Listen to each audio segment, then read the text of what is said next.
मराठी माणसं कशी आहेत, म्हणजे एकेकाळच्या प्रवास वर्णनामध्ये मराठी माणसं भांडखोर आहेत अशा प्रकारचा उल्लेख आहे. तर मराठी माणसं भांडखोर आहेतच. मराठी माणसं इतरांशी भांडतात का, तर काही वेळेला कमी भांडतात, पण एकमेकांशी भांडतात का, तर खूप भांडतात. मग पश्चिम महाराष्ट्रातली माणसं मराठवाड्याशी भांडतात, कोकणातली माणसं विदर्भातल्या लोकांशी भांडतात, आणि ही सगळी भांडणं आपल्याला नीट बघता यावीत म्हणून आपण एक चांगलं विधिमंडळ तयार केलेलं आहे. ही सगळी आणि हे जे आहे हे आपल्याला असं दिसेल की इथे घडणारी सगळी जी व्यवस्था आहे, इथे घडणारे जे सगळे संघर्ष आहे, हे सगळे संघर्ष सनदशीर मार्गाने व्हावेत, विचारपूर्वक व्हावेत, त्यामधनं एक प्रकारची घुसळण व्हावी अशा प्रकारची धारणा आपल्या समाजामध्ये अनेक वर्ष आहे. आणि या सगळ्या भूमिकांच्या बद्दल मी आपल्याशी थोडं मोकळेपणाने बोलणार आहे. मगाशी मोहिते सर म्हणाले की आता जरा सध्याच्या काळामध्ये बोलणं कठीण झालेलं आहे. बोलणं कठीण झालं आहे, त्याला आता जवळपास 12 वर्ष झालेली आहेत. या देशाला नवं स्वातंत्र्य मिळाल्यापासून आपल्याकडं बोलणं कठीण झालेलं आहे. म्हणजे एक काळ असा होता, तुमच्या महाविद्यालयामध्ये चव्हाण साहेबांचा फोटो आहे, संयुक्त महाराष्ट्र समितीच्या निवडणुकीच्या वेळेला आचार्य अत्र्यांनी यशवंतराव चव्हाण आणि त्यांच्या पत्नी यांच्याबद्दल एक योग्य न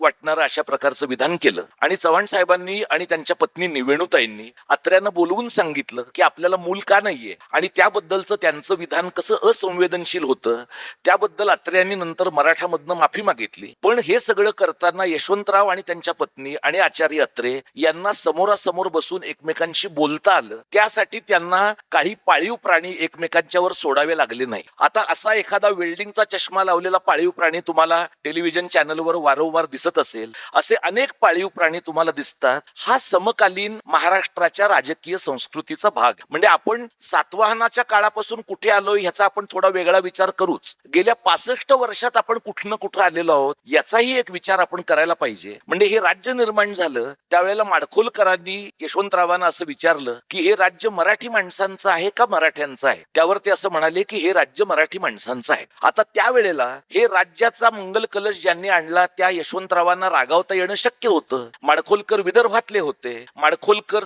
बहुजन समाजाच्या पैकी नव्हते, त्यामुळे यशवंतरावांना चिडणं शक्य होतं, पण तसं घडलं नाही. अशा प्रकारचा संवाद असणं हा महाराष्ट्राच्या राजकीय संस्कृतीचा किंवा व्यापक अर्थाने ज्याला आपण महाराष्ट्र धर्म म्हणतो त्याचा एक अत्यंत महत्वाचा भाग होता. मधल्या काळामध्ये त्याला काय झालंय आणि आधीच्या काळात त्याची अवस्था काय होती याच्याबद्दल मी आपल्याशी सुरुवातीला बोलणार आहे. गेल्या 1-1.5 वर्षापूर्वी आपल्या मराठी भाषेला अभिजात भाषेचा दर्जा मिळाला. तो दर्जा मिळण्याच्या अगोदर 2-3 वर्ष महाराष्ट्रभरातून लोकांनी काही लाख पत्र देशाच्या पंतप्रधानांना आणि राष्ट्रपतींना पाठवली की आमची भाषा अत्यंत चांगली आहे, आमची भाषा अत्यंत जुनी आहे, पण आमच्या भाषेकडे तुमचं दुर्लक्ष होतंय, तर आमच्या भाषेला अभिजात भाषेचा दर्जा द्या. अशी लाखो पत्र पाठवल्यानंतर पोस्ट विभागाचं जे भलं झालं ते लक्षात घेऊन भारत सरकारने आपल्या भाषेला अभिजाततेचा दर्जा दिलेला नाही. तुम्हाला माहितीये लोकसभेला 400 पार म्हणणाऱ्या लोकांना 236 पर्यंत येऊन कसं थांबावं लागलं, आणि विधानसभेच्या निवडणुकीच्या वेळेला ऑक्टोबरमध्ये त्यांची कशी पंचायत झाली होती. त्या पंचायतीच्या वेळेला त्यांना असं लक्षात आलं की आता बुडत्याला फक्त मराठी भाषेचा आधार आहे, आणि बुडत्याला मराठी भाषेचा आधार असल्यामुळे अचानक मराठी भाषेचा 2011 सालचा प्रस्ताव थंड बस्त्यातनं बाहेर काढला गेला आणि मराठी भाषेला अभिजात भाषेचा दर्जा मिळाला. त्यामुळे महाराष्ट्रात आनंदी आनंद झालेला आहे. तुमच्यापैकी काही लोकांनी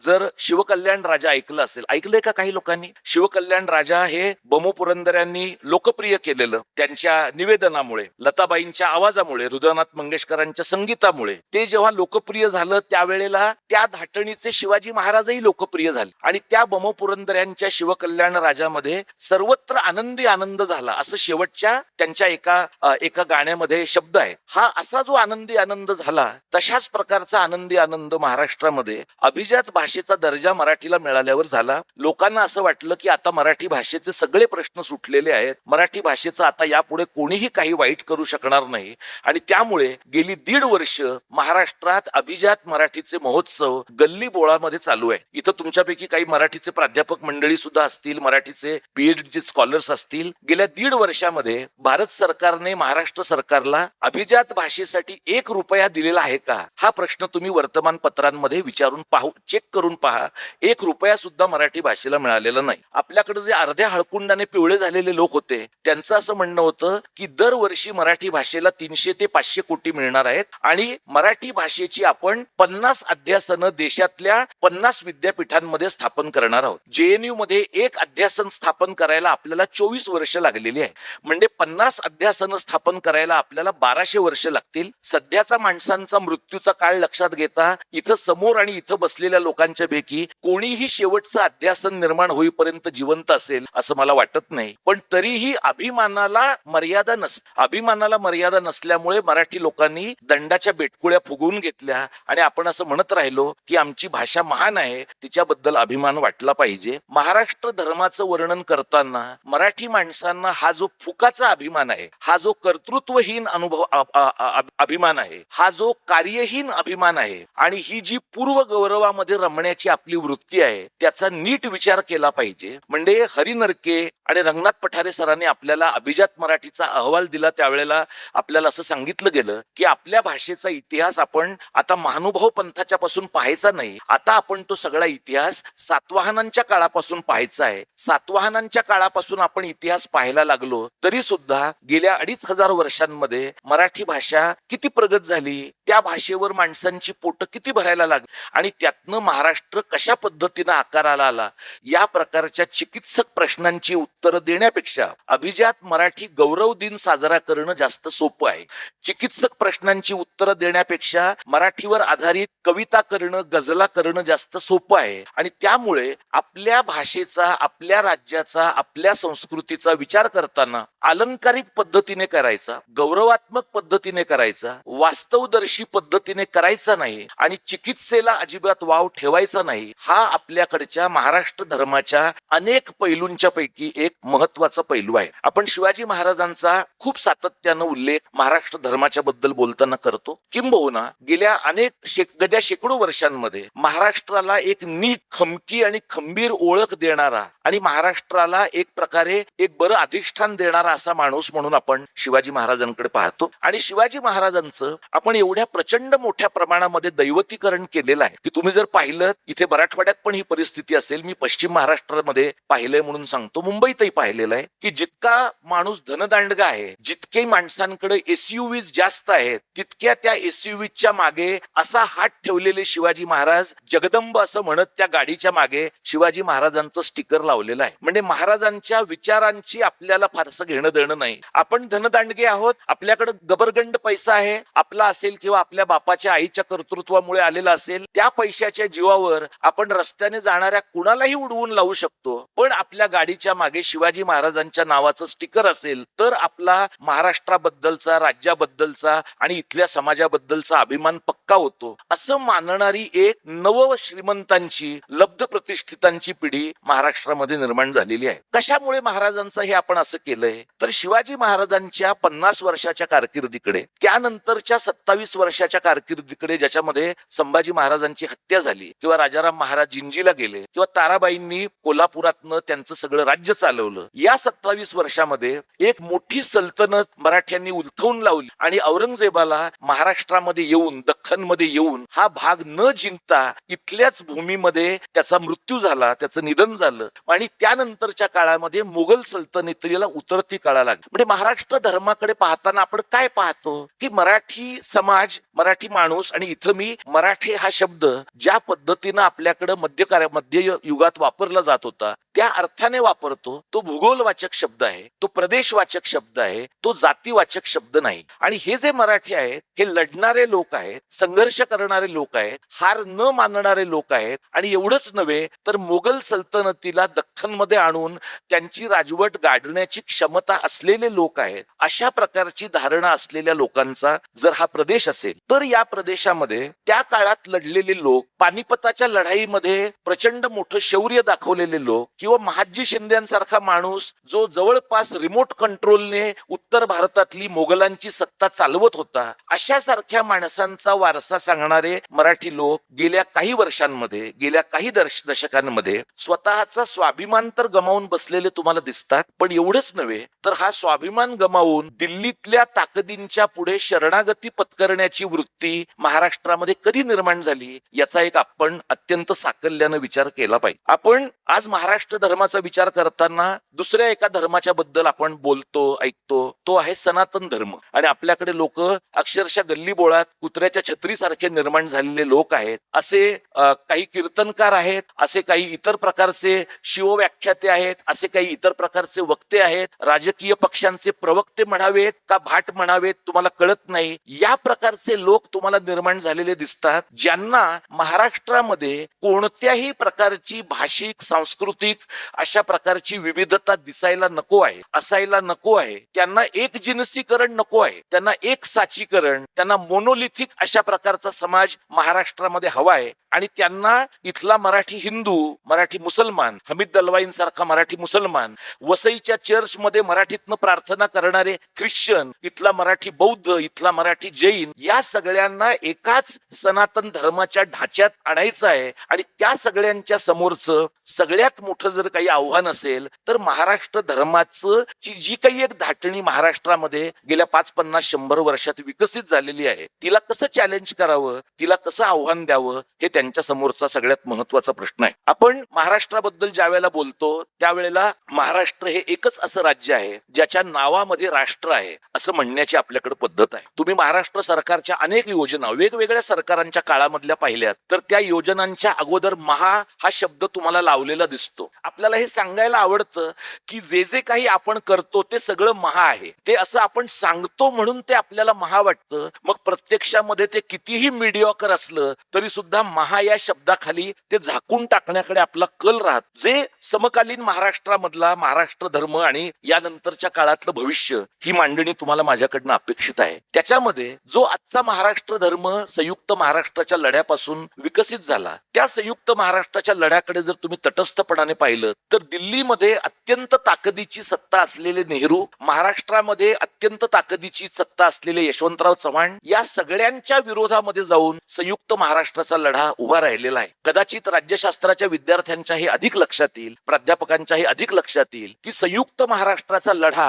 हा भारतातला बिगर काँग्रेस स्वरूपाचा पहिला सर्वात महत्वाचा लढा आहे. लोहियांच्या प्रेरणेने 67 सालानंतर उत्तर भारतात जे लढे उभे राहिले त्याच्या आधीचा हा अत्यंत ताकदीचा लढा आहे. पण दुर्दैवाने उत्तर भारतात त्या सगळ्या मंडळींना सत्ता मिळाली आणि महाराष्ट्रामध्ये संयुक्त महाराष्ट्र समिती 57 साली सत्तेच्या जवळ आली पण सत्ता मिळाली नाही. आणि 62 साली संयुक्त महाराष्ट्र समितीकडे सत्ता जाण्याची शक्यता आहे अशी भीती वाटल्यामुळे चव्हाण साहेबांनी, काँग्रेसने, इंदिरा गांधींनी संयुक्त महाराष्ट्रची निर्मिती करायचं ठरवलं. त्यामुळे ज्या वेळेला आपण संयुक्त महाराष्ट्राचा मंगल कलश चव्हाण साहेबांनी आणला असं म्हणतो त्यावेळेला तांत्रिक दृष्ट्या ते बरोबर आहे. पण संयुक्त महाराष्ट्राचा मंगल कलश आणण्यासाठी ज्यांनी रक्त आटवलं त्या माणसांमध्ये वारा कोठारी, प्रबोधनकार, आचार्य अत्रे, एस.एम. जोशी, कॉम्रेड डांगे, उद्धवराव पाटील, क्रांतिसिंह नाना पाटील ही सगळी माणसं होती. आणि या माणसांच्या इतिहासाचा नीट विचार केल्याशिवाय संयुक्त महाराष्ट्राचा त्यावेळेचा आपल्या मनात असलेला आदर्श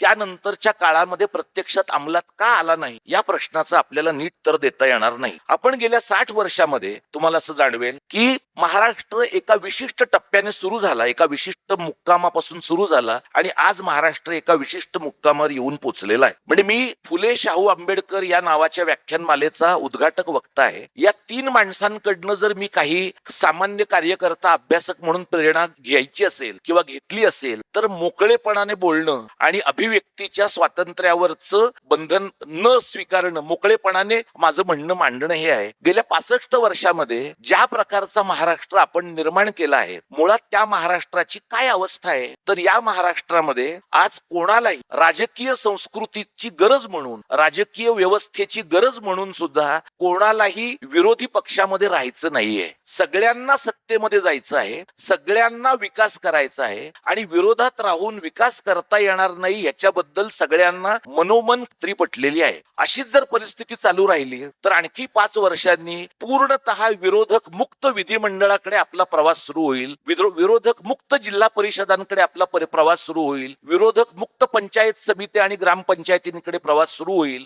म्हणजे डिसेंट नावाची गोष्ट, पॉलिटिकल डिसेंट, कल्चरल डिसेंट या नावाची गोष्ट महाराष्ट्रामध्ये अत्यंत ताकदीने फुलली, त्याच महाराष्ट्रामध्ये अशी कोणतीही गोष्ट फुलू शकणार नाही अशा प्रकारच्या वातावरणात आज आपण आहोत. हे का घडत आहे? हे यासाठी घडत आहे की महाराष्ट्राच्या एकूण विकासाच्या बद्दलच्या आपल्या मनातल्या ज्या काही कल्पना होत्या, त्या कल्पना आणि ज्यांना आपण आपले लोकप्रतिनिधी मानतो, ज्यांना आपण आपले अभिजन मानतो, ज्यांना आपण आपला विचारी समाज मानतो, ज्यांना आपण समाजातल्या प्रगल्भ घटकांचे प्रतिनिधी मानतो, त्या मंडळींनी आपापल्या सांस्कृतिक, भाषिक, आर्थिक जबाबदाऱ्या पुरेशा पार पाडल्या नाहीत. त्यामुळे महाराष्ट्र या टप्प्यावर आलेला आपल्याला दिसतो. आपण कागदोपत्री आजही एक धर्मनिरपेक्ष राष्ट्र आहोत. कागदोपत्री त्यामुळेच आजही महाराष्ट्र हे धर्मनिरपेक्ष राज्य आहे. पण आपल्या या राज्यामध्ये सनदी अधिकाऱ्यांमध्ये अशी काही ज्येष्ठ मंडळी आहेत की ज्यांनी 92 साली बाबरी मशीद पडली त्यावेळेला चोरून मसुरीमध्ये पेढे खाल्लेले आहेत. हे जे चोरून मसुरीमध्ये पेढे खाल्लेले लोक आहेत ते आज राज्य सत्तेच्या केंद्रस्थानी आहेत आणि त्यामुळे एका विशिष्ट राष्ट्रवादाची कल्पना मांडणाऱ्या संस्थेला ज्या वेळेला 100 वर्ष पूर्ण होतात त्यावेळेला त्या कार्यक्रमामध्ये आनंदाने हिरिरीने ही मंडळी भाग घेतात आणि त्यांचे फोटो स्वतःच्या इंस्टाग्रामवर, ऑफिशियल इंस्टाग्रामवर टाकताना त्यांना आपण एका धर्मनिरपेक्ष राज्यात वावरतो आहोत याच्याबद्दल त्यांच्या मनात खंत वाटत नाही. हा आपला आजच्या घडीचा प्रशासकीय वर्ग आहे. आपला शिक्षकांचा वर्ग, प्राध्यापकांचा वर्ग, पत्रकारांचा वर्ग, ज्यांच्या मूलभूत जबाबदाऱ्या विचार करण्याची क्षमता लोकांच्या मध्ये विकसित करणं, चिकित्सेला वाव देणं आणि कोणत्याही प्रकारच्या वैचारिक संघर्षासाठीच्या भूमीचं भरण पोषण करणं हा आहे. इथं प्राध्यापक मंडळी आहेत. काही प्राध्यापक मंडळी मौनाने त्याचं उत्तर देतील, काही हसून देतील. पण गेली 15 वर्ष प्राध्यापक हे एपीआय ग्रस्त आहेत. ही जी एपीआय ग्रस्त प्राध्यापकांची जमात आहे त्याच्यामुळे प्राध्यापकांनी विचार न करता फक्त पेपर पाडले पाहिजेत या प्रकारच्या एका शैक्षणिक संस्कृतीमध्ये, ज्याला संस्कृती म्हणणं हा संस्कृती या शब्दाचा अपभ्रंश आहे, संस्कृती या शब्दाचा अपमान आहे. पण हे जेव्हा घडतं, ज्या वेळेला शिकवणारे लोक विचार करायचं बंद करतात त्यावेळेला शिकणारी माणसं विचार करण्याची काही शक्यता राहत नाही. हे जर कॉलेजातल्या मास्तरांच्या बाबतीत होत असेल तर शाळेतल्या मास्तरांच्या बाबतीत ह्याच्यापेक्षा काही वेगळं घडत नाही. आणि त्यामुळे आज ज्या वेळेला समकालीन महाराष्ट्राच्या बद्दल मी बोलतो त्यावेळेला हा महाराष्ट्र टिकवण्याची, हा महाराष्ट्र जगवण्याची आणि या महाराष्ट्रामध्ये घडलेलं जे नैतिक स्खलन आहे त्या नैतिक स्खलनातनं लोकांना बाहेर काढण्याची जबाबदारी कोणाची आहे आणि ज्यांची जबाबदारी आहे ते ही जबाबदारी पार पाडतात असं आपल्याला दिसतं का, या एका प्रश्नाचं आपण उत्तर दिलं पाहिजे. मगाशी अनौपचारिकरित्या आम्ही बोलत होतो तुमच्या कार्यालयात, त्यावेळेला असं म्हटलं गेलं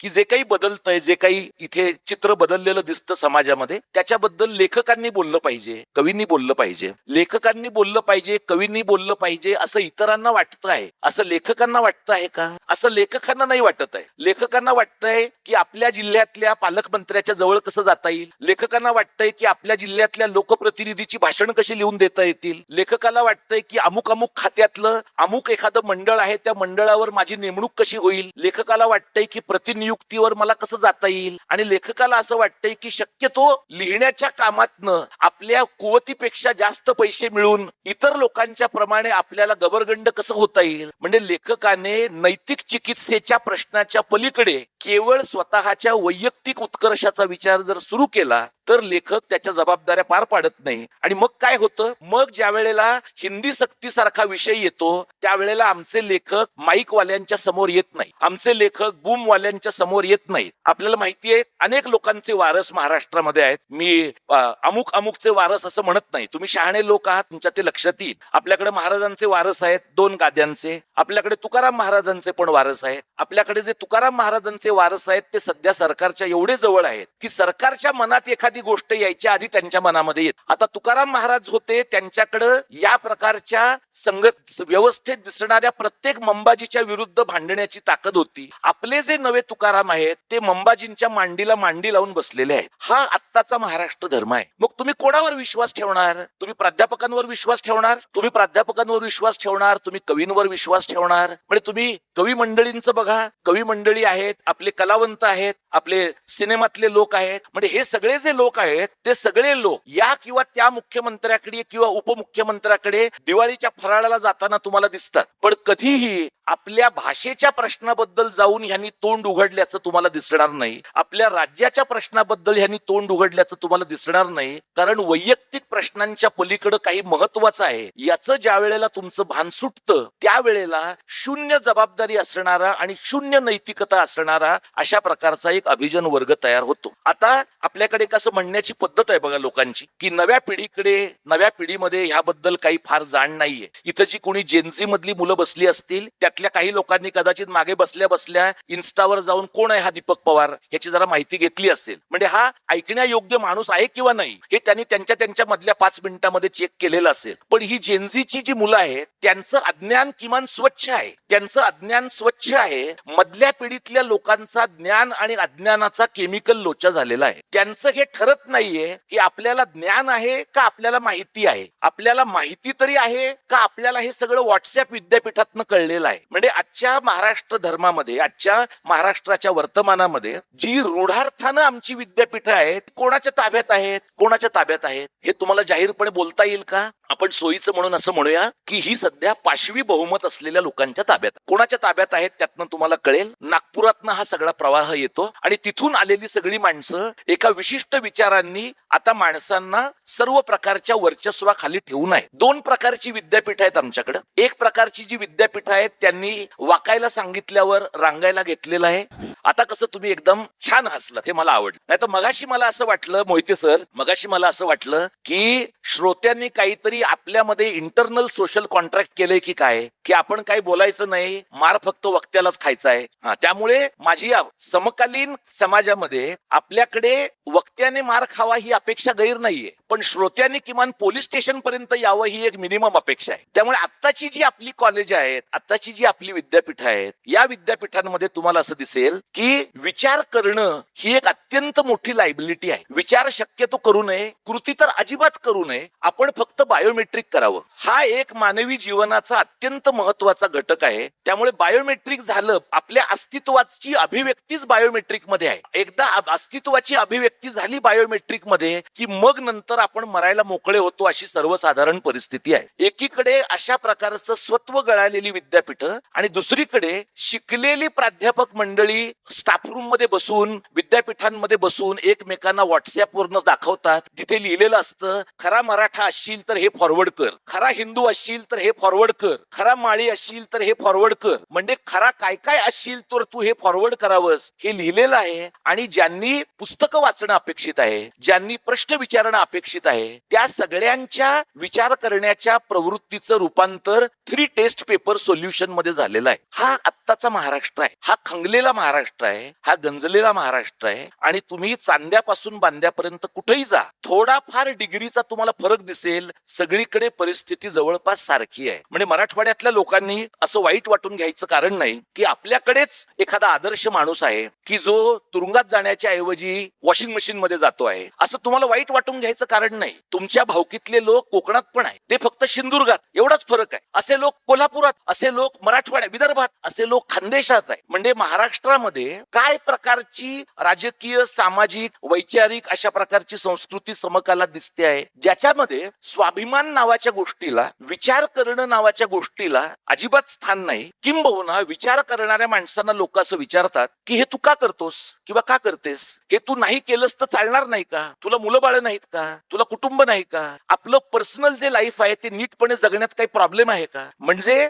एक काळ महाराष्ट्रामध्ये असा होता की राजवाड्यांनी लोकांच्या घरोघरी जाऊन ऐतिहासिक कागदपत्र गोळा केली. ज्ञानकोशकार केतकरांसारख्या बुद्धिमान माणसानं डोक्यावर वाहून विश्वकोशाचे खंड लोकांच्या पर्यंत नेले. तर्कतीर्थांसारख्या माणसाने वाईमध्ये ठाण मांडून विश्वकोशाची व्यवस्था घडवून आणली. आणि आज अशी परिस्थिती आहे की आपल्या समाजामध्ये विचार करणं नावाची गोष्ट आपल्याला कमी महत्वाची वाटायला लागली आहे. मराठवाडा ही ज्वलनशील भूमी आहे आणि ती ज्वलनशील या दृष्टीने गेल्या काही वर्षांमध्ये तुम्ही इथं पाहिलं आहे की जात्यंतर्गत संघर्ष अत्यंत टोकदार झालेला आहे. मराठवाडा विद्यापीठाच्या नामांतरापासून, नामविस्तारापासून ते अलीकडे झालेल्या मराठा जातीच्या आंदोलनापर्यंत अत्यंत टोकदार जातीय अस्मितांचा हा प्रदेश आहे. याचं वेगळं रूप तुम्हाला मराठवाड्यात दिसेल, वेगळं कोकणात दिसेल, वेगळं रूप तुम्हाला पश्चिम महाराष्ट्रात दिसेल. तरी सुद्धा गेल्या 65 वर्षामध्ये आपण का सोबत राहिलो? अकोला करार झाला, नागपूर करार झाला म्हणून फक्त आपण एकत्र राहिलेलो नाहीये. खूप काळी, कधीतरी खूप मागे, काहीशे वर्षांच्या पूर्वी चक्रधरांच्या सारख्या एका गुजरात्याने महाराष्ट्री वसावे असं म्हटलेलं आहे. त्या काळात बरे गुजराती सुद्धा होते. म्हणजे महाराष्ट्राचं नुकसान न करू इच्छिणारे असा एक गुजराती तरी त्या काळामध्ये होता. त्याची भरपाई आता झाली आहे असं आपण गृहीत धरायला हरकत नाही. असं बोललेलं चालतंय ना? काय आहे की महाराष्ट्रामध्ये राजू परुळेकर असेल, निरंजन टकले असेल, रवींद्र पोखरकर असेल, मुक्ता कदम सारखी तरुण मुलगी असेल, हे सगळी ही जी माणसं आहेत ही आमचे समान धर्मा लोक आहेत. नव्याने विचार करणारे आणि एका अर्थाने चौकटी मोडून बोलणाऱ्या लोकांच्या पैकी हे सगळे लोक आहेत. बाकीचे लोक माध्यमांमधले तुम्ही लोक पहा, इथे कोणी माध्यमातले लोक असतील तर तुमच्या भावना दुखावून घेऊ नका, कारण तुमच्या भावना ऑलरेडी संपलेल्या आहेत. त्यामुळे फार वाईट नका वाटून घेऊ. तर आपल्याकडे लोक काय करतात, माझा कट्टा तुझा कट्टा या प्रकारचे उपक्रम आपले लोक करतात. त्याच्यावर कसं आहे, सगळं तुझ्या गळा माझ्या गळा, गुंफू मोत्याच्या माळा या प्रकारचे कार्यक्रम आपण करतो. काही चर्चा होत नाही. ते पुरेसं नाही म्हणून का काय आता आपण कॉफी विथ अमुक तमुक अशा प्रकारचे कार्यक्रम करतो, ज्याच्यामध्ये आपण बातमीला साधारणपणे PR म्हणण्याची पद्धत आहे. ही बातमी नाहीये, हा PR एक्झरसाइज आहे, ही चाटुकारिता आहे.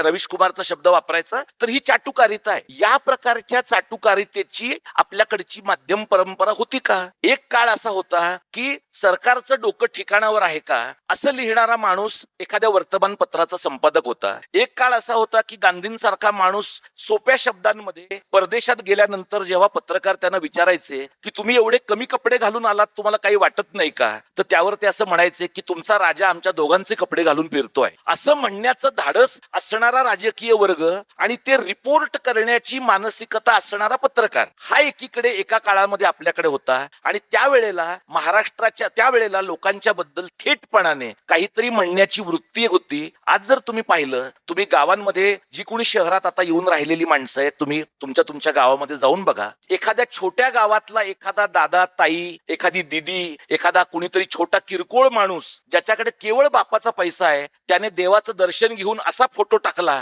तरी एखादा कुठला तरी कंडम युट्यूबर त्याच्या बातम्या करतो आणि त्याचे त्याला 5-10 हजार रुपये मिळतात. या प्रकारचा बिभत्स माध्यम व्यवहार आता आहे. हा 10,000 रुपयापासून सुरू होणारा माध्यम व्यवहार एखादे दोन गुजराती ज्या वेळेला सगळ्या माध्यमांच्या कंपन्या विकत घेतात पर्यंत जाऊन पोचतो आणि मग तुम्हाला तुमचं तोंड नाही उघडत आहे. आज माझ्यासारखा माणूस 1 वर्ष ज्या वेळेला आम्ही हिंदी सक्तीच्या विरोधातलं आंदोलन केलं, ज्या वेळेला हे आंदोलन आम्ही केलं त्यावेळेला कुठल्याही मुख्य धारेतल्या लोकांनी आमच्या कामाची दखल नाही घेतली, कारण सरकारच्या विरोधातलं ते काम होतं. पण एक वेळ अशी आली की लोकांनी दखल घेतली आणि लोकांनी दखल घेतल्यामुळे माध्यमांना दखल घेण्याशिवाय पर्याय उरला नाही. म्हणजे प्रश्न काय आहे की कधीतरी लोकांच्या मनात आग लागावी लागते आणि लोकांच्या मनात म्हणजे मराठी लोकांचा हा प्रश्न आहे. कदाचित तुमच्यातल्या काही लोकांना पटणार नाही. मराठी लोक रागावण्यामध्ये पण अत्यंत आळशी लोक आहे. पटकन रागही येत नाही आपल्या लोकांना. धीमे धीमे मंद आचेवर आपल्याला राग येतो. आपल्याला अजिबात घाईत राग येत नाही. आपल्याला असं वाटतं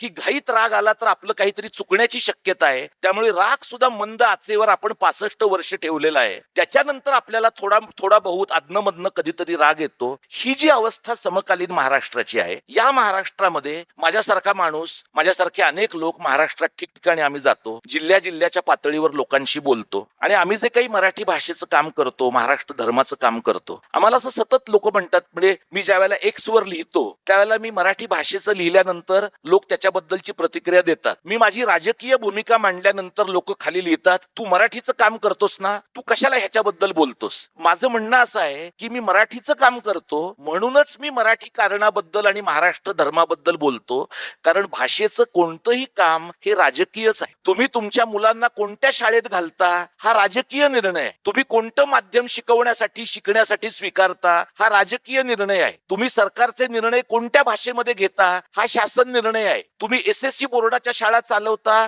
का CBSEच्या शाळा काढता हा राजकीय निर्णय आहे. तुम्ही देवळांमध्ये खर्च करता का वाचनालयात खर्च करता हा राजकीय निर्णय आहे. या पातळीवर ज्या वेळेला आपण विचार करतो त्यावेळेला मराठी शाळा, मराठी भाषा, मराठी माणूस, मराठी कारण आणि महाराष्ट्र धर्म या 5 गोष्टींचा एकत्रित विचार केल्याशिवाय आपल्याला पुढे जाता येत नाही. आता ज्या वेळेला या सगळ्या साखळीचा, या सगळ्या आंतरसंबंधांचा आपण एकत्रितपणे विचार करतो त्यावेळेला आपल्या मनामध्ये महाराष्ट्राची काय कल्पना असते आणि काय असायला पाहिजे याच्याबद्दल मी एक दोन मुद्दे आपल्या समोर मांड. मगाशी बोलताना माझी ओळख करून देताना असं सांगितलं गेलं की मी महाराष्ट्र कर्नाटक सीमावाद संघर्ष आणि संकल्प नावाचं एक पुस्तक महाराष्ट्र सरकारसाठी केलं, जे सीमा प्रश्नाला वाहिलेलं पुस्तक आहे.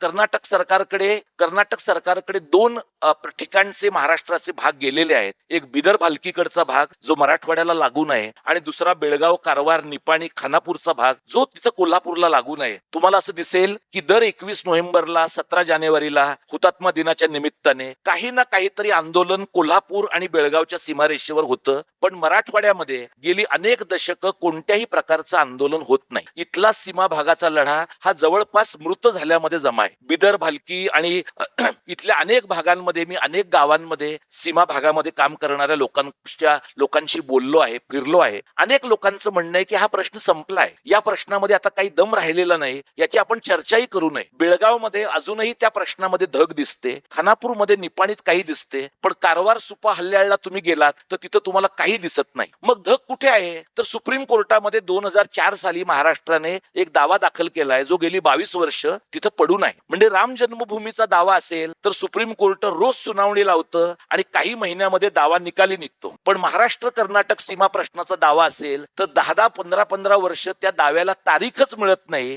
आणि याचा अर्थ राज्य व्यवस्थेला तो प्रश्न तितका महत्वाचा वाटत नाही. आता राज्य व्यवस्थेला तो प्रश्न का नाही महत्वाचा वाटत? तो महत्वाचा यासाठी वाटत नाही कारण एकदा ते राज्य देऊन टाकलेलं आहे, त्याच्या पलीकडे आता सीमांमध्ये काही बदल करावा असं भारत सरकारला अजिबात वाटत नाही. आणि महाराष्ट्र नावाची जी एक ओळख आपण त्यावेळेला स्वीकारली, त्यावेळेला निर्माण केली, त्या ओळखीमध्ये गाव हे युनिट आपण त्यावेळेला धरलं आणि गाव हे युनिट त्यावेळेला धरल्यामुळे ही सगळी 865 खेडी आपली आहेत अशा प्रकारची भूमिका त्यावेळेला संयुक्त महाराष्ट्र समितीने तर मांडलीच, पण यशवंतराव चव्हाणांनी सुद्धा मांडली आणि गोविंद वल्लभ पंतांनी संसदेमध्ये ती मान्य केली, निजलिंगप्पांनी कर्नाटकच्या विधानसभेत ती मान्य केली. पण आज चित्र पूर्ण पालटलेलं आहे. अशा परिस्थितीमध्ये आज ज्या वेळेला आपण महाराष्ट्राचा विचार करतो त्यावेळेला 90% लोकांना महाराष्ट्रातल्या सीमा प्रश्न नावाची काही भानगड आहे हे माहित नाही. मग त्याचा विचार करण्याचा प्रश्न येत नाही. डांग उंबरगाव सारखा आपला प्रदेश केवळ मोरारजी देसाईंना बरं वाटावं कारण मुंबई मराठी लोकांना देण्यात आली म्हणून गुजरातला देण्यात आला हे आपल्याला माहिती नसतं. आणि आपल्याला हे माहित नसतं की महाराष्ट्राचं विभाजन किंवा त्रिभाजन करण्याचा प्रयत्न महाराष्ट्रामध्ये होण्याची अत्यंत दाट शक्यता आहे. अनेक लोक जे मराठवाड्यातनं पुण्यात येतात, मुंबईत येतात, अनेक लोकांना हे असं वाटतं की मुंबई चकचकीत आहे, मुंबई जगमगीत आहे, मुंबईमध्ये सर्व प्रकारच्या सुखसोयी आहेत ज्या मराठवाड्यात, विदर्भात, कोकणात, खानदेशामध्ये नाहीयेत. आज जर तुम्ही मुंबई शहरात गेलात, मुंबई उपनगर, ठाणे, रायगड, पालघर या भागामध्ये जर गेलात तर जवळपास 4.25 कोटी लोकांची लोकसंख्या आहे. 56 साली बाबासाहेबांनी ज्या वेळेला संयुक्त महाराष्ट्राच्या लढ्यासंबंधातलं दुसरं टिपण लिहिलं, पहिलं टिपण जेव्हा त्यांनी लिहिलं त्यावेळेला ते भाषावार प्रांत रचनेच्या बाजूचे नव्हते. कारण त्यांना असं वाटत होतं की भाषावार प्रांत रचना झाली तर इथल्या ज्या धनदांडग्या जाती आहेत, प्रबळ जाती ज्या आहेत, त्या समाजातल्या वंचित घटकांचं नुकसान करतील आणि त्यांचं ते निरीक्षण काही फार चूक होतं अशातला भाग नाही. पण ज्या वेळेला मद्रास तेव्हाच तामिळनाडूला द्यायचा विचार झाला, कलकत्ता तेव्हाच बंगालला द्यायचा विचार झाला, त्यावेळेला बाबासाहेबांनी असं स्पष्टपणे म्हटलेलं आहे की महाराष्ट्राशी मुंबई शहराचा ऑर्गॅनिक संबंध आहे. कारण मुंबईला लागणारं पाणी तिकडनं येतं, अन्नधान्य तिकडनं येतं, सर्व संसाधनं तिकडनं येतात आणि त्यामुळे त्यानंतरच्या काळामध्ये मुंबई महाराष्ट्राला मिळाली. आज मुंबई हा जर महाराष्ट्राचा गाभ्याचा भाग आहे असं तुम्ही मानलं तर येत्या 5 ते 10 वर्षामध्ये मुंबईमधून मराठी माणूस आता आहे त्यापेक्षा कमी होईल, अल्पसंख्याक होईल. आणि यानंतरच्या काळामध्ये आज जरी रेटून आपण मराठी ही मुंबई शहराची भाषा म्हणत असलो तरी यानंतरच्या काळात गायपट्ट्यातले जे लोक प्रचंड मोठ्या प्रमाणामध्ये स्थलांतरित होऊन या राज्यामध्ये त्या शहरामध्ये आलेत त्यातून त्या शहराची डेमोग्राफी पूर्ण बदललेली आहे. म्हणजे उत्तर भारतीयांची लोकसंख्या आणि गुजर मारवाड्यांचा पैसा याच्यामुळे पुढच्या 5 ते 10 वर्षामध्ये तिसरी चौथी मुंबई, मुरबे आणि वाढवण सारखी बंदरं, अटल सेतू सारखा पूल ज्याचा आपल्याकडे तिथं न राहणाऱ्या लोकांना फार कौतुक आहे, पण अटल सेतू जिथं संपतो तिथे अंबानी शेठची जमीन कशी सुरू होते हे आपल्याला कळत नाही. उल्व्याचं जे नवं एअरपोर्ट आहे ते अदानीला जातं आणि मुंबईतलं जे एअरपोर्ट आहे त्या एअरपोर्टची जागा आता मोठे मोठे टॉवर करण्यासाठी त्याच माणसाला मिळणार आहे आणि धारावी सुद्धा त्याच माणसाला मिळणार आहे. असं झालं तर मुंबईमध्ये जे काही थोडं बहुत भांडवल मराठी माणसाचं उरलं आहे तेही जाईल आणि आपण 107 माणसं त्यावेळेला आपली गेली, ती गेल्यानंतर आपला भांडवलाच्या विरोधातला संघर्ष आपण त्याच्यामध्ये काहीतरी समपातळीवर येऊन जिंकू शकलो. आज परिस्थिती अशी आहे की मराठी माणसांची ताकद एवढी सुद्धा तिथं राहिलेली नाही. अशा वेळेला महाराष्ट्राचं विभाजन होण्याचा धोका आहे आणि विभाजन नव्हे, महाराष्ट्राचं त्रिभाजन होण्याचा धोका आहे. कारण एका माणसाने असं म्हटलं होतं की विदर्भ होईपर्यंत मी लग्न करणार नाही, पण त्यांनी लग्न केलं नंतरच्या काळामध्ये. पण विदर्भ करायचं काही ते विसरले असतील अशातला भाग नाही. त्यामुळे MMRच्या प्रांताचं एक राज्य, विदर्भाचं दुसरं राज्य आणि उर्वरित महाराष्ट्राचं तिसरं राज्य, अशा प्रकारचं त्रिभाजन होण्याचा धोका महाराष्ट्राच्या समोर आहे. असं जर झालं तर विदर्भाच्या राज्याची भाषा तिथल्या गुजर मारवाड्यांच्या मुळे काय होईल हे तुम्ही सहज सांगू शकाल. MMRची भाषा काय होईल हे सहज कळण्यासारखं आहे. हा एक अत्यंत तातडीचा धोका आपल्या सगळ्यांच्या नजरेसमोर आत्ताच्या घडीला दिसणार आहे. आता आपण असं म्हणू शकतो की या बाबतीत आम्ही काय करू किंवा या बाबतीमध्ये आम्ही काही का करावं. आम्ही नोकऱ्या करायच्या, आम्ही आमची पोटं भरतो आहोत, आमच्या घरामधले आम्ही पहिल्या दुसऱ्या पिढीचे लोक आहोत, आम्ही शिकतो आहोत, आम्हाला जे काही जमत आहे ते आम्ही करतो आहोत. आम्ही आमचं कुटुंब बघायचं, आमच्या भावकीचं गावकीचं बघायचं का आम्ही महाराष्ट्राची धुणी पण धुवायची. तर मला असं वाटतं की महाराष्ट्राची धुणी ही आपल्या सगळ्यांची पर्सनल धुणी आहे. महाराष्ट्राचं काम जर महाराष्ट्रातल्या सगळ्या लोकांनी करायचं नाही असं म्हटलं तर ती जबाबदारी मोजक्याच लोकांच्या खांद्यावर पडते आणि मग त्या जबाबदारीचं ओझं अधिक वाढतं. त्यामुळे महाराष्ट्र जर आपल्याला नीटपणानं या नंतरच्या काळात उभा करायचा असेल तर काय करावं लागेल असे एक 2-4 मुद्दे मी आपल्या समोर एक मला असं वाटतं की महाराष्ट्राच्या राजकारणाने गेल्या काही वर्षामध्ये जेवढी खालची पातळी गाठलेली आहे तेवढी आपल्याला त्याच्या आधीच्या 50 वर्षांमध्ये प्रयत्नपूर्वक सुद्धा गाठता आलेली नव्हती. ती आपण अगदी अनायासे गाठलेली आहे आणि त्यामुळे महाराष्ट्राच्या राजकारणाचे जे नैतिक स्खलन झालेलं आहे त्या नैतिक स्खलनाच्या पोटी काय आहे, त्या नैतिक स्खलनाच्या पोटी एक प्रकारचा बंच ऑफ थॉट आहे. त्या नैतिक स्खलनाच्या पोटी एक विशिष्ट प्रकारचं रेशीम बागेचं विचारधन आहे आणि त्या विचारधनाचं काउंटर नॅरेटिव्ह म्हणजे महाराष्ट्र धर्म आहे. याच्याबद्दल तुम्ही बोलला नाही. आज जर माझ्यासारखा माणूस मला व्यासपीठ मिळाल्यानंतर सुद्धा बोलला नाही तर उद्या कदाचित मला व्यासपीठच मिळणार नाही. त्यामुळे आज मला व्यासपीठ मिळालेलं आहे तर त्या व्यासपीठावर मी हे बोललं पाहिजे. आणि आजच्या घडीला या देशामध्ये उत्तर भारतातलं जे गायपट्ट्यातलं हिंदी राजकारण आहे, ज्याच्यामध्ये हलालचं काय करायचं हा महत्वाचा मुद्दा आहे, ज्याच्यामध्ये एखाद्या मुसलमानानं नुसता आवाज उठवला तर त्याचं घर बुलडोज करून पाडून टाकण्यात येत आहे, ज्याच्यामध्ये एखादा मुसलमान डॉक्टर केवळ लोकांना व्हेंटिलेटर पुरवतो म्हणून त्याला तुरुंगात टाकलं जात आहे, जिथे तुम्ही एखादी व्यवस्थेच्या विरोधात काही भूमिका मांडली तर तुम्हाला तातडीने अर्बन नक्षल म्हटलं जातं आणि तुम्हाला तुरुंगामध्ये स्ट्रॉ सुद्धा पाण्याचा तुम्हाला मिळेल अशा प्रकारची व्यवस्था राहत नाही. याच्या उलट काही लोक त्यांना पकडलं जाता जाताच ताबडतोब जे मध्ये जाऊन ऍडमिट होतात आणि नंतर आरामात एसी रूम मध्ये पुढचे काही महिने काढतात. अशा प्रकारच्या व्यवस्थेमध्ये आपण जगतो आहोत जिथे तुम्ही राजसत्तेच्या सोबत असाल तर तुम्ही आणि तुमचे आका किंवा तुम्ही आणि तुमचे उप आका सगळं पचवू शकता. तुम्ही राजसत्तेच्या बरोबर नसाल तर मात्र तुम्हाला असं सांगावं लागतं की मी बोलू शकत नाही कारण मला बेल पाल्सी झालेला आहे. त्यामुळे राजसत्तेच्या विरोधामध्ये राहून सुद्धा तोंड उघडता येण्याची क्षमता, शक्यता महाराष्ट्रामध्ये येत्या 5-10 वर्षामध्ये आहे. या काळात जर आपण तोंड उघडली नाही, या काळामध्ये जर आपण बोललो नाही तर काही घडणार नाही. तुमच्यापैकी अनेक लोक इथे प्राध्यापक मंडळींमध्ये किती नवी मुलं आहेत मला माहिती नाही, पण जे 2 लाख रुपये घेणारे पगार घेणारे माझ्यासारखे प्राध्यापक आहेत त्यांच्यावर शिक्षण व्यवस्था बरी करण्याची जबाबदारी जास्त आहे.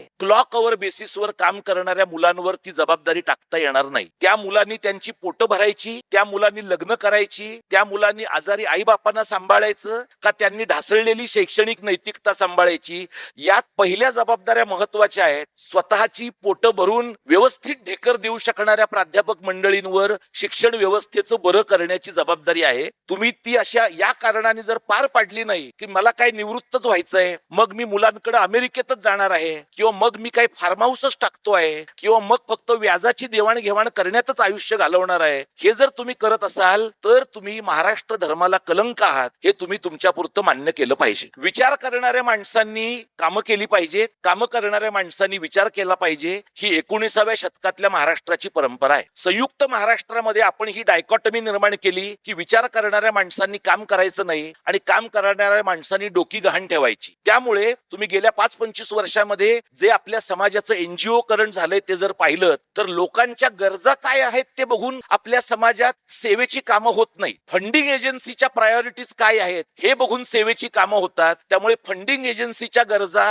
हे तुमच्या प्रॉब्लेम्सचा भाग झालेला आहे आणि त्यामुळे संपूर्ण लोकजीवनाचं, संपूर्ण समाज जीवनाचं उत्सवीकरण झालेलं आहे असं तुम्हाला दिसतं. आणि या सगळ्या परिस्थितीत अत्यंत घाईकुतीला आलेली शहरं आणि त्यातले उद्योग, पूर्णतः बकालीकरण झालेली शेती, अत्यंत वाईट अवस्थेत गेलेलं शिक्षण, या सगळ्या पातळीवर आजचा महाराष्ट्र अत्यंत कठीण अवस्थेत आहे असं मला दिसतं. संभाजीनगरमध्ये काय परिस्थिती आहे मला माहित नाही. 2-3 आठवड्यापूर्वी मी नांदेडमध्ये गेलो तेव्हा मला असं सांगण्यात आलं की नांदेडमध्ये नो स्कूलिंग नावाची गोष्ट निर्माण झाली आहे. 6वी नंतर मुलं शाळेत जात नाहीत. 6वी नंतर मुलं शाळेत जात नाहीत. शिक्षकांना माहितीये, पालकांना माहितीये, मुख्याध्यापकांना माहितीये, क्लासवाल्यांना माहितीये. मुलं डायरेक्ट 6वी नंतर नीट आणि जेईची तयारी करतात. त्यांचा अटेंडन्स लागतो, त्यांना शिकवावं लागत नाही, त्यांच्या परीक्षांचे मार्क दिले जातात आणि या पद्धतीने मुलं धडाधड पुढे ढकलली जात आहेत. मुलांचं सामाजिकीकरण होण्याची प्रक्रिया जर संपली तर आपण यानंतरच्या काळामध्ये मोबाईल मध्ये गुंतलेले माफिया तयार करतो आहोत. ही जी तरुण मुलं आहेत, या तरुण मुलांचं आपण काय करणार आहोत? म्हणजे या तरुण मुलांवर उद्याचा महाराष्ट्र आहे. या तरुण मुलांचा अटेन्शन स्पॅन 1.5 मिनिटाचा आहे, कारण रील तेवढ्या काळामध्ये संपतं, युट्यूबचा शॉर्ट तेवढ्या काळात संपतो. पण तरुणांचाच अटेन्शन स्पॅन तेवढा आहे असा नाहीये. स्त्री पुरुषांचा, 50शीतल्या स्त्री पुरुषांचा पण तेवढाच आहे. म्हणजे तुम्ही तिकडे टीव्ही बघत किचन मध्ये सिल्कच्या साड्या नेसून भांडणाऱ्या बायका पाहताय, त्याच वेळेला तुम्ही जेवताय आणि त्याच वेळेला मोबाईल वरचे रील पण पाहताय. याला अत्यंत घाणेरड्या पद्धतीचं मल्टीटास्किंग असं म्हणतात. यातनं काहीही हाती लागत नाही. यातून फक्त सामूहिक निर्बुद्धीकरणाचं सार्वत्रिकीकरण होतं. अशा प्रकारच्या समाजामध्ये आपण जेव्हा जगतो त्यावेळेला आपल्याला मिळतात त्याच प्रकारचे राज्यकर्ते मिळतात. आपण आता लोक म्हणतात बघा, 1,500 रुपये लाडकी बहीण मध्ये लोकांनी घेतले आणि म्हणून मतदान सगळं बिघडलं. ज्या बायकांनी 1,500 रुपये घेतले त्या सगळ्या बायका गरीब नाहीये. ज्यांनी 1,500 घेतले त्यात चांगल्या बऱ्या परिस्थिती असलेल्या पण बायका आहेत. त्यांना सुद्धा तात्पुरतं गरीब होण्यामध्ये अजिबात वाईट वाटलेलं नाहीये. आणि लाडक्या बहिणींनी या निवडणुकीत माती खाल्लेली आहे. लाडक्या भावांनी गेल्या 4 निवडणुकांमध्ये माती खाल्लेली आहे. धाब्यावर तेच गेलेले आहेत. फुकटचं मटण त्यांनीच खाल्लेलं आहे, फुकटची दारू त्यांनीच खाल्लेली आहे, प्यालेली आहे. आणि त्याच्यामुळे बायकांनी 3 निवडणुकांच्या नंतर तुमचं अनुकरण केलं, याबद्दल खरं तर तुम्ही त्यांचं अभिनंदन केलं पाहिजे. हा तुमचा हा महाराष्ट्र आहे. हा काय आहे की लोक आता सांगतात की यांचा एवढा दर फुटलाय, तुमचा दर काय आहे? आणि लोक गठ्ठ्याने बसतायत गावांमध्ये, माझ्याकडे 50 मतं आहेत, माझ्याकडे 100 मतं आहेत. आणि त्यांना तुम्ही काय सांगता? 73व्या आणि 74व्या घटना दुरुस्तीनंतर ग्रामसभेला अमुक अमुक अधिकार मिळालेले आहेत. ते असं म्हणतात फाट्यावर मारले तुमचे अधिकार. 5,000 कुठं आहेत? मी काही लोक पंचायत समितीच्या निवडणुका लढवणारे असे अशांना मी भेटलो आहे की ज्यांनी मला सांगितलंय त्यांच्या मित्रांनी निवडणुकीच्या आदल्या रात्री त्यांना स्कॅनर पाठवलेला आहे, याच्यावर 5,000 रुपये पाठवून द्या म्हणून. तुम्ही पाठवून द्या. तुम्ही जर पाठवून दिला नाही तर समोरचे लोक पाठवून देणारच आहे. या परिस्थितीमध्ये ज्याला तुम्ही मूल्यविरहित अशा प्रकारची सामाजिक व्यवस्था म्हणता, ती महाराष्ट्रामध्ये प्रस्थापित होते आहे, ती महाराष्ट्रामध्ये प्रस्थापित झाली आहे. आणि ती प्रस्थापित होण्यामध्ये आपल्या सगळ्यांचा कमी अधिक प्रमाणात वाटा आहे. म्हणजे आपण काही लोकांनी ते पाप केलं आहे, काही लोकांनी ते पाप उघड्या डोळ्यांनी पाहिलं आहे आणि काही लोकांनी त्याबद्दल आपल्याला काहीच घेणं देणं नाही अशा प्रकारची कुत्ता जाने चमडा जाने अशा प्रकारची भूमिका घेतलेली आहे. यामुळे आपण आता या परिस्थितीला जर पोचले असू तर कसं बदलता येईल? तर बदलता येण्याचा एक मार्ग मला असं दिसतो की एक म्हणजे हिंदी हिंदू हिंदुस्तान नावाचं जे कथन गेली 22-25 वर्ष महाराष्ट्रावर स्वार झालेलं आहे, ज्याच्या नादाला आपले मराठीवादी लोक पण लागले होते. आधी मराठी मना म्हणणारे लोक नंतर हिंदू जनांपर्यंत गेले आणि हिंदू जनांपर्यंत गेल्यानंतर त्यांच्या बोकांडी संजय निरुपम सारखा माणूस आला. त्यामुळे तुम्ही विष पेरल्यानंतर विषच उगवतं याचा तो उत्तम पुरावा आहे. त्यामुळे महाराष्ट्राचं राजकारण गायपट्ट्यातल्या राजकारणापेक्षा सुट करून पाहता आलं पाहिजे. महाराष्ट्राची अस्मिता उत्तर भारताच्या सनातन हिंदू अस्मितेच्या पलीकडे जाऊन पाहता आली पाहिजे. महाराष्ट्रातला मराठी माणूस हा फक्त हिंदू मराठी असत नाही, ते फक्त मुंबई मधल्या भाजपच्या अध्यक्षाला वाटतं, सर्वसामान्य मराठी माणसाला वाटत नाही. मराठी हिंदू जितका मराठी आहे तितका मराठी मुसलमान पण मराठी आहे. हमीद दलवाई आणि फखरुद्दीन बेन्नूर पण मराठी आहेत. फादर दिब्रिटो सारखा ख्रिश्चन ख्रिश्चन पण मराठी आहे, मराठी बौद्ध मराठी आहे, राजू शेट्टी सारखा जैन मराठी आहे, पण कबूतर वाचवणारा जैन आपला नाही, माणसं वाचवणारा जैन आपला आहे. आणि त्यामुळे हा सगळा मराठीपणाचा एकत्रित आवाका जर आपण विचारात घेतला तर यानंतरच्या काळामध्ये आपल्याला महाराष्ट्राची वैचारिक, नैतिक, राजकीय फेररचना करता येणं शक्य आहे. या आर्थिक खूपच पाणी पितोय का मी? सॉरी. सर्वसाधारणपणे वक्त्याने पाणी पाजणं अपेक्षित आहे. सर्वसाधारणपणे तुम्ही पहा की ज्या प्रकारचा महाराष्ट्र आपण स्वप्नात पाहतो, आपल्या मनात पाहतो, शिवाजी महाराजांचं उदाहरण देतो आणि संभाजी महाराजांचं उदाहरण देतो. हे संभाजीनगर नावाचं शहर आहे. नुसतं संभाजीनगर म्हणलं तरी लोक तलवार बाहेर काढतील. छत्रपती संभाजीनगर नावाचं शहर आहे. इतक्या अशा हुळहुळ्या भावनांच्या शहरामध्ये आपण आता राहतो. एक शहाणा माणूस कोल्हापूरचा, तो म्हणजे अप्पासाहेब पवार, ज्यांनी त्या विद्यापीठाचं नाव शिवाजी विद्यापीठ असं ठेवलं. बिंडोक लोकांचं त्यांनी ऐकलं नाही. नाहीतर आज जर त्या विद्यापीठाचं नाव छत्रपती शिवाजी विद्यापीठ असं असतं तर शहाण्या लोकांनी त्याचं नाव छशी विद्यापीठ असं करून त्याचं पूर्ण मातेरं केलं असतं. जसं आमच्या मुंबईतल्या विटीचं झालं आहे, छशी मठ झालंय त्याचं. छत्रपती शिवाजी महाराज टर्मिनसचं छशी मठ आणि CSMT झालेलं आहे. ज्यांनी सावित्रीबाईंचं नाव पुणे विद्यापीठाला दिलं ते सगळे लोक अत्यंत आनंदाने SPPO असं आता म्हणजे म्हणू नये का तर म्हणावं. पण तुम्ही जे नाव इथे तुम्ही बघा, इथे या शहरात बघा, बाबासाहेबांच्या नावासाठी विद्यापीठ, बाबासाहेबांचं नाव विद्यापीठाला द्यावं असा प्रयत्न झाला, यशस्वी झाला. आज त्या विद्यापीठाचं नाव काय मला तुम्ही सांगा? बामू. रामानंद तीर्थ विद्यापीठाचं नाव काय? SRTM. म्हणजे ज्या माणसांची नावं पुढच्या लोकांच्या लक्षात राहावीत, प्रेरणा म्हणून राहावीत, या भावनेनं ती नावं दिली गेली. त्या मूळ हेतूला हरताळ फासणं यासारखी गोष्ट आपल्याकडे घडते. आणि आपण सावित्रीबाईंच्या नावाचं विद्यापीठचं नाव दिलं, पण सावित्रीबाईंच्या आणि महात्मा फुल्यांच्या पुतळ्याच्या अनावरणासाठी एक काळ्या टोपीचा मनुष्य तिथं आला आणि त्याने सावित्रीबाई आणि महात्मा फुल्यांवर जे विधान केलं त्याच्याबद्दल तिथं बसलेल्या स्वतःला महात्मा फुल्यांचे वारस समजणाऱ्या कोणी तोंड नाही उघडलं. एवढंच नव्हे तर त्या बदमाश माणसाला महाराष्ट्राच्या कोट्यातनं पद्मभूषण मिळाला, तेव्हाही आपला स्वाभिमान जागा झाला नाही. हा महाराष्ट्र आहे आत्ताचा, की महाराष्ट्राच्या कोट्यातनं शिवाजी महाराज आणि सावित्रीबाई आणि फुल्यांचा अपमान करणाऱ्या माणसांचं आपण कौतुक करतो आहोत, आपण त्यांना मिरवतो आहोत. एक मुद्दा तुम्हाला मी सांगतो सर, एक 5-1 मिनिटं बोलू का? एक मुद्दा मी तुम्हाला सांगतो. एक मनोहर कुलकर्णी नावाचा माणूस आहे बघा सांगलीमध्ये, माहिती आहे तुम्हाला? माहिती. त्याचं खरं नाव ते आहे. तर हा माणूस बहुजनांच्या मुलांना बलिदान मास करायला लावतो. हा माणूस बहुजनांच्या मुलांना इतर अनेक प्रकारच्या हिंदू मुसलमानांच्या गोष्टी करायला लावतो. जर एवढंच सगळं तीव्रतेने त्याला करायचं आहे तर त्यांच्या आंदोलनामध्ये त्यांच्या आडनावाची आणि त्यांच्या जातीची माणसं का बरं नाहीये? बहुजनांच्या मुलांच्या खांद्यावर विद्वेषाच्या पालख्या द्यायच्या हे महाराष्ट्रामध्ये गेल्या काही वर्षात चालू आहे. आणि हे कुणी घडवून आणलंय? जे स्वतःला महाराष्ट्रातले चव्हाण साहेबांचे वारस म्हणवणाऱ्या मंडळींनी घडवून आणलेलं आहे. या सगळ्या परिस्थितीमध्ये आपण लक्षात काय ठेवलं पाहिजे की महाराष्ट्र धर्माला आव्हान देणाऱ्या गोष्टी अशा समोर नजरेनं येत नाही, समोरून येत नाहीत. दगाबाजी करून अनेकदा त्या मागल्या दाराने येतात. जर दगाबाजी करून त्या मागल्या दाराने येत असतील तर त्याचा बंदोबस्त सुद्धा तुम्हाला साम दाम दंडभेद सर्व मार्गाने करता आलं पाहिजे. याच्यासाठी पुढच्या 10 वर्षांमध्ये पूर्ण नवं अशा प्रकारचं सांस्कृतिक राजकारण महाराष्ट्रामध्ये उभं राहिलं पाहिजे. ते राहील का मला माहित. म्हणजे मी ज्या वेळेला राज्यशास्त्राचा प्राध्यापक म्हणून या प्रकारच्या चर्चेमध्ये सहभागी होतो, बोलतो, त्यावेळेला आमची प्राध्यापक मंडळी नेहमीप्रमाणे मला असं म्हणतात, हे तू फार छान करतोयस, आम्ही तुझ्या मागे आहोत. पण ते मागेच असतात, कधी पुढे असत नाही. कारण प्राध्यापक या जमातीचं बाय डेफिनिशन लॉजिकच मागे राहणं हे आहे, पुढे राहणं हे नाहीये. खूप मागे राहून कुणालाही पुढे जाता येत नाही, ही एक गोष्ट आपण लक्षात घ्यायला पाहिजे. आणि धाडस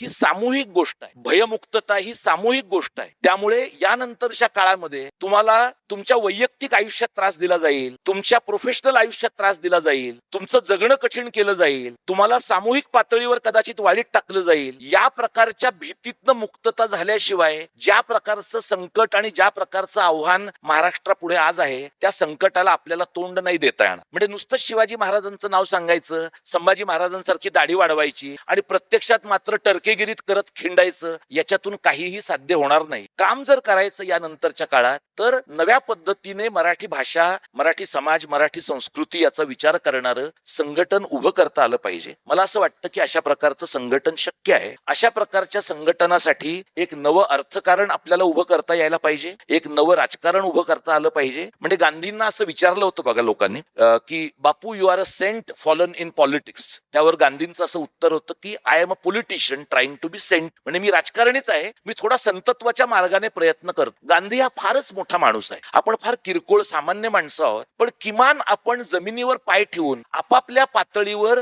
जे काही करायचं ते ठामपणाने करता येणं आपल्याला शक्य आहे. आणि त्या दृष्टीनं आपण जर यानंतरच्या काळात महाराष्ट्र एकत्र ठेवणं, महाराष्ट्राची ओळख पुसली न जाऊ देणं आणि महाराष्ट्रामध्ये महाराष्ट्राच्या ओळखीचा गाभा असलेली मराठी भाषा सर्व क्षेत्रामध्ये दिसेल अशा प्रकारचा प्रयत्न करणं, हे जर करू शकलो तर मला वाटतं काही चांगल्या गोष्टी घडण्याची शक्यता आहे. मी माझ्या बोलण्याच्या समारोपाकडे वळतो. अशा प्रकारची व्याख्यानं, अशा प्रकारची चर्चा ज्या वेळेला घडते त्यावेळेला लोक ऐकतात, काही वेळेला मनापासून ऐकतात, काही वेळेला बळजबरीने ऐकतात, काही वेळेला बळजबरीने येतात आणि मग मनापासून ऐकायला लागतात, काही वेळेला मनापासून येतात आणि मग कुठून झक मारली असं त्यांना वाटायला लागतं. ह्या दोन्ही प्रकारच्या गोष्टी घडणं शक्य आहे. मला माहित नाही की आता मी तुमच्याशी बोलून झाल्यानंतरचा तुमचा प्रतिसाद काय आहे, पण आपण ज्या काळामध्ये आहोत त्या काळामध्ये या प्रकारच्या गोष्टींचा प्रभाव फार काळ राहत नाही. या प्रकारच्या गोष्टी विरून जातात. म्हणजे चाळणीतनं पाणी निघून जाण्यासारखं आहे. जेव्हा ते चाळणीतनं पाणी निघून जातं त्यावेळेला एकमेकांशी जोडून घेण्याची एक वृत्ती राहत. त्यामुळे माझी तुम्हाला विनंती अशी आहे की आज मी तुमच्या व्याख्यानासाठी आलो, मोहिते सरांनी मला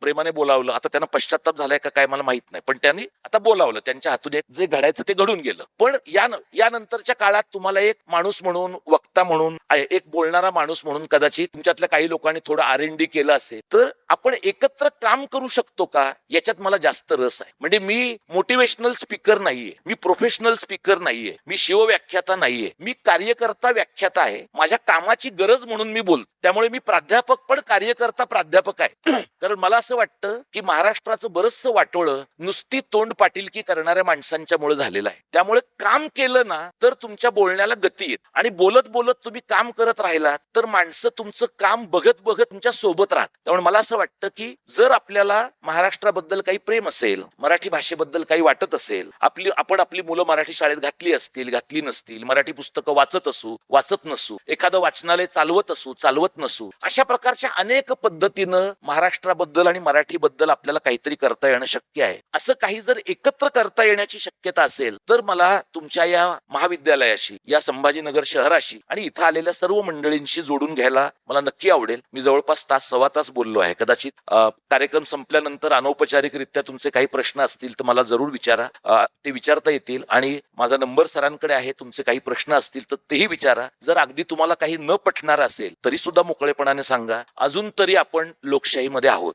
27 ची जनगणना व्हायची आहे, त्यानंतर डिलिमिटेशन व्हायचं आहे, सदरहू गृहस्थाला अजून 2/3 बहुमत मिळायचं आहे, त्यानंतर गुजरातचा माणूस जातो का युपीचा जातो का आपला नागपूरचा जातो हे पण आपल्याला माहिती नाहीये. त्यामुळे आपलं जास्त वाटोळं कोणामुळे होणार आहे हेही आपल्याला माहिती नाही. पण तसंच होणार आहे असंही मानायचं कारण नाही, कारण महाराष्ट्र ही रेझिस्टन्सची भूमी आहे, महाराष्ट्र ही विद्रोहाची भूमी आहे. महाराष्ट्राने जर इतरांना दिशा दिली असेल, महाराष्ट्राने जर इतरांना शहाणपण दिलं असेल तर महाराष्ट्र स्वतःचा वेडेपणा गमावण्याची संधी गमावेल का? तर मला वाटतं नाही गमावणार. आपण कधी कधी वेड्यासारखे वागलेलो आहोत.